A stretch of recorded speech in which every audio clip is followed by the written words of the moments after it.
औज़ुबिल्लाहिमिनश्शैतानिर्रजीम बिस्मिल्लाहिर्रहमानिर्रहीम। अस्सलाम वालेकुम दोस्तों, मैं हूं मोहसिन रफ़ा और आप लोग देख रहे हैं virtual student support services YouTube channel. दोस्तों, आज की जो मेरी वीडियो है वो MGT 201 फाइनेंशियल मैनेजमेंट की हमारी जो असाइनमेंट आई है, असाइनमेंट नंबर 1 स्प्रिंग 2021 के हवाले से, उस हवाले से है। तो चलिए दोस्तों, हम लोग अपनी असाइनमेंट शुरू करते हैं और सबसे पहले हम अपनी इस असाइनमेंट की रिक्वायरमेंट्स को देखेंगे। दोस्तों, इसमें हमें एक केस दिया गया है। Risk and return of investment securities are two important factor consider for the consideration of portfolio by the investor. Risk and return जो है वो दो ऐसे फैक्टर हैं, जब भी कोई इन्वेस्टर इन्वेस्ट करने के बारे में सोचता है तो वो इन दो फैक्टर्स को देखता है कि उसमें रिस्क कितना है और रिटर्न कितना है। Maximization of return the key consideration of the investor, but return of the security do not move in isolation. Investor have to consider the risk attached with the return of all securities in a portfolio. Therefore, selection of security for a portfolio is largely depend upon the correlation among securities. कि जब भी कोई investor है invest करता है वो देखता है कि किस सिक्योरिटी के अंदर मैक्सिमम जो है वो रिटर्न है, और फिर वो ऐसा पोर्टफोलियो बनाता है जिनमें आपस में कोरिलेशन जो है सिक्योरिटीज का वो भी पॉजिटिव हो और पॉजिटिव बाइंडिंग हो। A right combination of securities secure the return for the investor by minimizing the risk of portfolio. अगर वो बेहतर पोर्टफोलियो कम्बिनेशन बना लेता है तो उसकी जो इन्वेस्टमेंट है वो उसमें जो रिस्क फैक्टर है उसको मिनिमाइज कर लेता है। Therefore, it is important to analyze the individual risk and return of the securities as well as association among securities. और हमने इसी चीज को जो है वो एनालाइज करना है। Mister Adil planning to construct a portfolio of 2 stock for which have been selected stock A, but he have confuse to choose the stock B, C and D. और वो कंफ्यूज है कि इसके साथ जो दूसरा स्टॉक है वो किसको मिला है। मतलब एक पोर्टफोलियो बनाना है उसने, एक तो स्टॉक उसने सिलेक्ट कर लिया है स्टॉक ए, अब दूसरे के बारे में वो कंफ्यूज है, उसके साथ बी को मिला है, सी को मिला है, डी को मिला है, या जो है वो क्या करे। Considering the significance of correlation among securities, you are required to help Adil in selecting the right stock for portfolio that will minimize the risk of following the information about 4 stocks that are available for construction of portfolio. अब नीचे हमें stock दिए गए हैं, ए है, B है, सी है और डी है। एक्सपेक्टेड इन्वेस्टमेंट दी गई है, स्टॉक ए के अंदर 65,000 है, बाकी बी, सी, डी के अंदर जो है वो 35,000 है। स्टैंडर्ड डेविएशन दी गई है 0.25 ए की है, 0.1 बी की है, 0.4 जो है वो हमारे पास सी की है, 0.3 जो है वो हमारे पास डी की है। इसी तरह हमें पोर्टफोलियो कोरिलेशन कोफिशिएंट भी दिया गया है। पोर्टफोलियो ए बी अगर हम बनाते हैं तो वो -0.5 उसका कोरिलेशन होगा, मतलब ये नेगेटिव रिलेशनशिप है। अगर एक स्टॉक की वैल्यू डाउन होगी तो दूसरे की भी ऑटोमेटिक डाउन हो जाएगी। इसी तरह हमें पोर्टफोलियो ए सी का भी दिया गया है, ये पॉजिटिव रिलेशनशिप है 0.5 के, अगर एक स्टॉक जो है वो ग्रो करेगा तो दूसरा भी ग्रो करेगा। इसी तरह पोर्टफोलियो ए और डी दिया गया है -0.25, ये भी इसी तरह नेगेटिव कोरिलेट है कि अगर एक स्टॉक डाउन होगा तो दूसरा भी डाउन होगा। इसके साथ ही हम लोगों ने क्या करना है, हम लोगों ने इस क्वेश्चन के अंदर 3 हमें रिक्वायरमेंट्स दी गई हैं। पहली रिक्वायरमेंट क्या है, calculate the weight of each stock of mister Adil have total invest RF 1 lakh, each portfolio can have only 2 stock while stock A is mandatory for each portfolio। के उसने 1 लाख रुपए इन्वेस्ट करने हैं किसी भी एक पोर्टफोलियो के अंदर जिसके अंदर 2 स्टॉक होंगे। ए जो है वो मैंडेटरी होगा अगर कोई भी पोर्टफोलियो है। Calculate the variance of 3 portfolio, each portfolio can 2 stock while stock A is mandatory for each portfolio. उसके बाद हमने वेरिएंस कैलकुलेट करना है और ये भी उसी तरह हर पोर्टफोलियो का कैलकुलेट करेंगे, पोर्टफोलियो 1 का, 2 का और 3 का। इसके बाद आखिरी रिक्वायरमेंट है इसकी, on the basis of the calculated variance of portfolio suggested which combination is best for Mister Adil who wishes to minimise the risk. अब उसके बाद हमने ये बताना है कि कौन सा जो पोर्टफोलियो है वो बेस्ट ऑप्शन है मिस्टर आदिल के लिए फॉर द इन्वेस्टमेंट। तो ये है दोस्तों हमारी असाइनमेंट। दोस्तों इसको पढ़ने का मकसद ये था ताकि आपको चीजें क्लियर हो और हमें समझ आ जाए कि हमने इस असाइनमेंट के अंदर करना क्या है। दोस्तों, इसको पढ़ने के बाद आप भी इसको 2 से 3 बार जरूर रीड करें ताकि आप लोगों को समझ आए कि आप लोगों ने क्या करना है, फॉर क्लियर अंडरस्टैंडिंग हो, आपको पता हो कि हम लोग क्या करने जा रहे हैं। इसके बाद हम बढ़ते हैं इसके सोल्यूशन की जानिब। अब देखें, ये वही इंफॉर्मेशन है जो उस क्वेश्चन के अंदर दी गई है। इसमें stock A B C D दिया गया है और इन्वेस्टमेंट दी गई है कि हमने कितनी इन्वेस्टमेंट करनी है। उसके बाद स्टैंडर्ड डेविएशन दी गई है, को रिलेशन दी गई है। आखिरी कॉलम जो है वो पोर्टफोलियो का है। ये पोर्टफोलियो वाला जो कॉलम है ये मैंने खुद से क्रिएट किया है। अब इसमें देखें, हमने 3 पोर्टफोलियो बनाए हैं, पोर्टफोलियो 1, 2 और 3।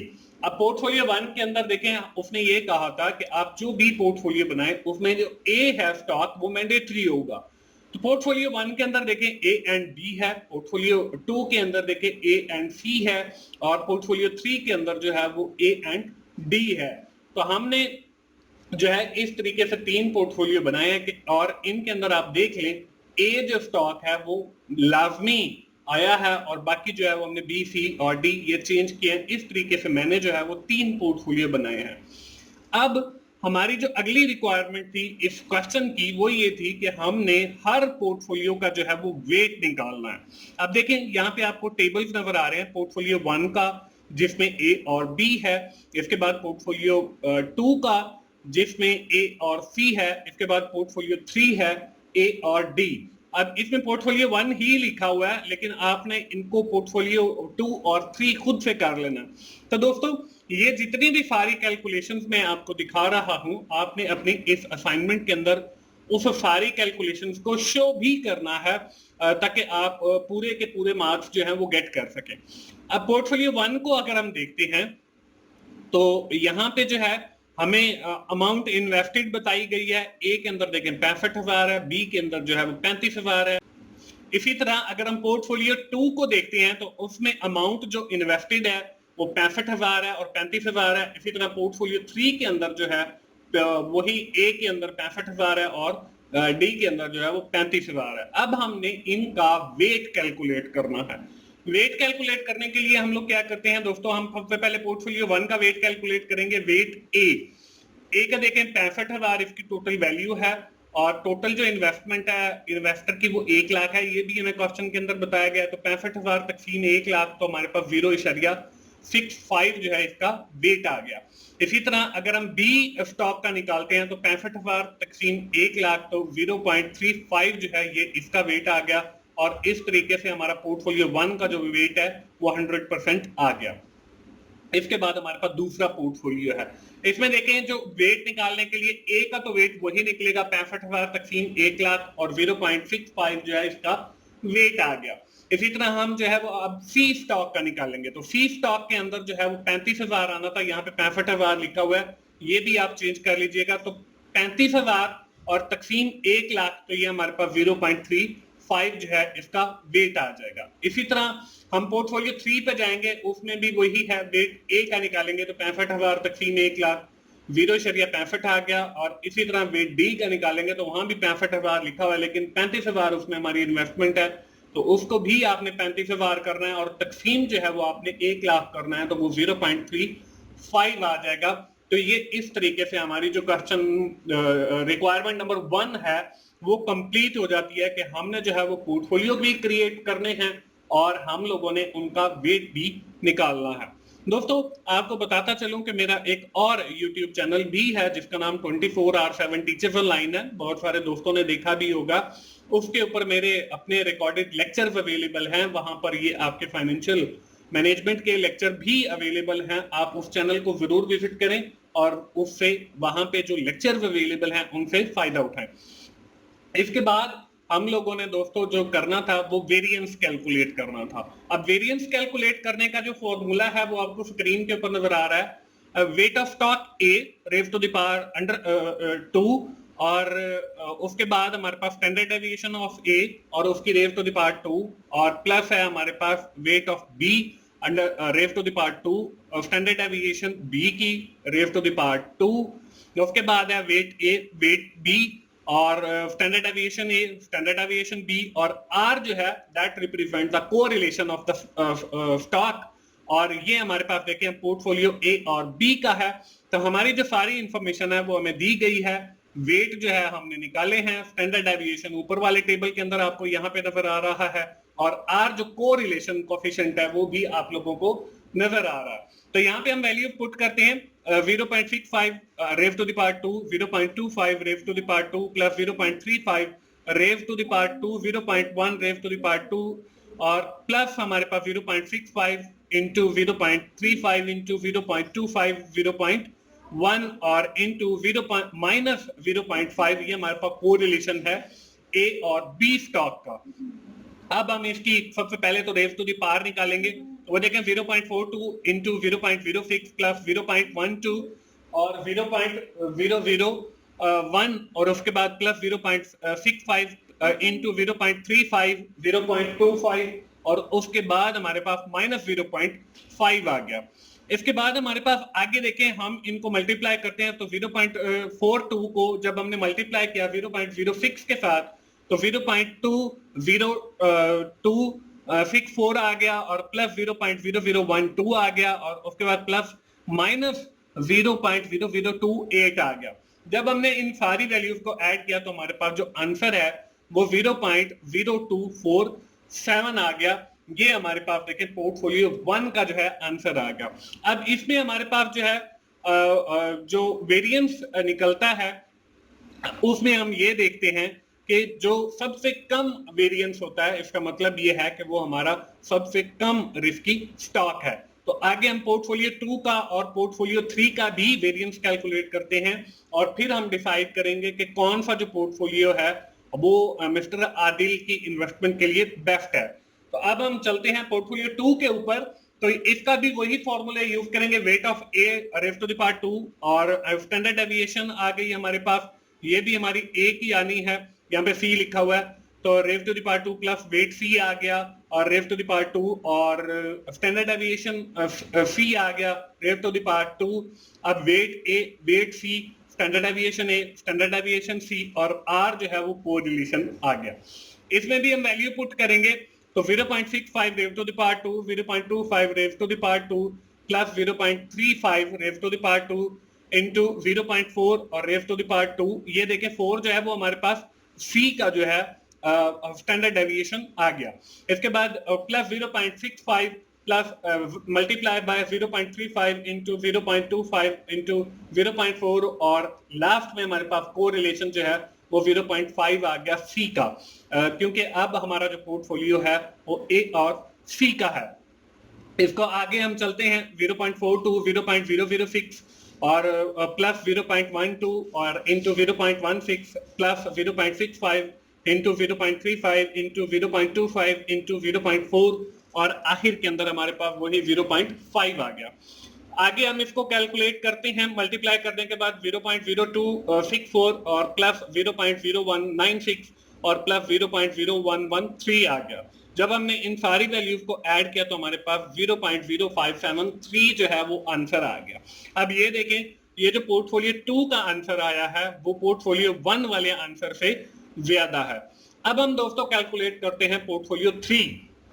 इसमें भी वही फॉर्मूला यूज करेंगे, वेट ऑफ ए और स्टैंडर्ड डेविएशन ए, इनका रेव टू द पावर 2 लेंगे और फिर प्लस करेंगे इसमें वेट ऑफ डी और स्टैंडर्ड डेविएशन डी, इनकी भी रेव टू द पावर 2 लेंगे, वेट ए वेट डी आ जाएगा, standard deviation A standard deviation D और फिर आर आ जाएगा हमारा कोरिलेशन का।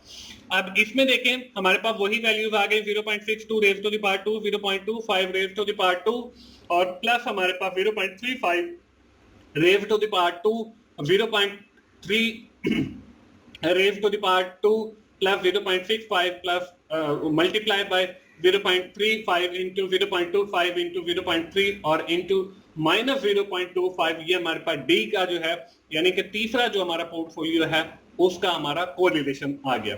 इसके बाद हम आगे इसकी रेव टू द पावर लेंगे तो 0.42 0.006 और प्लस हमारे पास 0.12 इंटू 0.09 प्लस 0.65 और इंटू 0.35 इंटू 0.25 इंटू 0.3 और इंटू 0.25, ये हमारा माइनस का आ गया।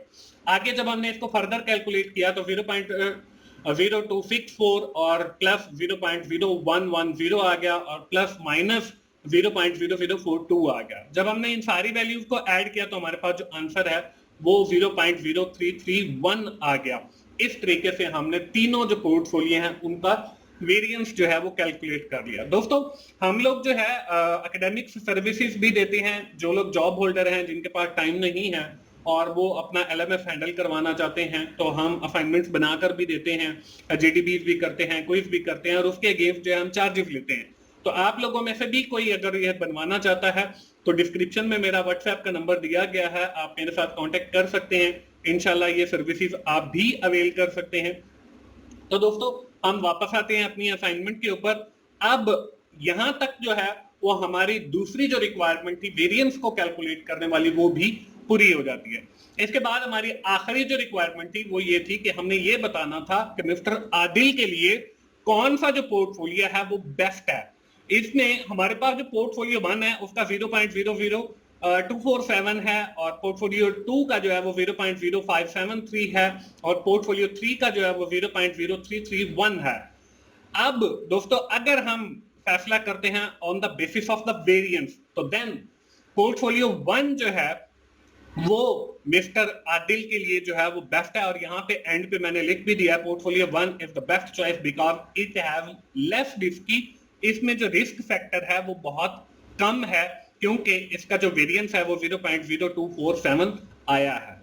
अगर आपने फैसला करना है स्टैंडर्ड डेविएशन कोरिलेशन के ऊपर तो फिर आपके लिए जो आपका पोर्टफोलियो 2 है वो बेस्ट है। लेकिन हमें रिक्वायरमेंट के अंदर कहा गया कि हमने वेरिएंस मतलब सारी कैलकुलेशन करने के बाद फैसला करना है तो इसमें हमारे पास जो पोर्टफोलियो 1 है वो हमारे पास जो है वो इसकी बेस्ट चॉइस है मिस्टर आदिल के लिए इन्वेस्टमेंट की। तो दोस्तों ये थी हमारी असाइनमेंट MGT 201 की फाइनेंशियल मैनेजमेंट की। थोड़ी सी कॉम्प्लेक्स है क्योंकि इसमें बहुत ज्यादा कैलकुलेशंस हैं। अगर दोस्तों इसमें कहीं पर कोई प्लस माइनस की गलती है या कैलकुलेशन के अंदर गलती हो तो आप उसे अपने एंड पे जरूर सेट कीजिएगा और ये आपको मैंने एक आइडिया दिया है कि आपने अपनी असाइनमेंट को कैसे सॉल्व करना है। उम्मीद है इस आइडिया से आपको काफी हेल्प होगी अपनी असाइनमेंट सॉल्व करने में। आखिर में दोस्तों मैं यही कहूंगा कि अगर आप बहुत अच्छी तैयारी करना चाहते हैं बहुत कम वक्त के अंदर तो मेरा जो चैनल है की टू सक्सेस उसको भी जरूर विजिट करें और 24/7 टीचर्स ऑनलाइन को जरूर विजिट करें। वहां पे मेरे अपने लेक्चर्स रिकॉर्डेड अवेलेबल हैं, फाइनेंशियल मैनेजमेंट के भी वहां पे हैं, आप उनसे जरूर फायदा उठाएं। इंशाल्लाह उनसे आपको काफी कुछ सीखने का मौका मिलेगा। दोस्तों मिलते हैं अगली किसी असाइनमेंट सोल्यूशन के साथ या GDB सोल्यूशन के साथ। उस वक्त तक के लिए अल्लाह हाफिज।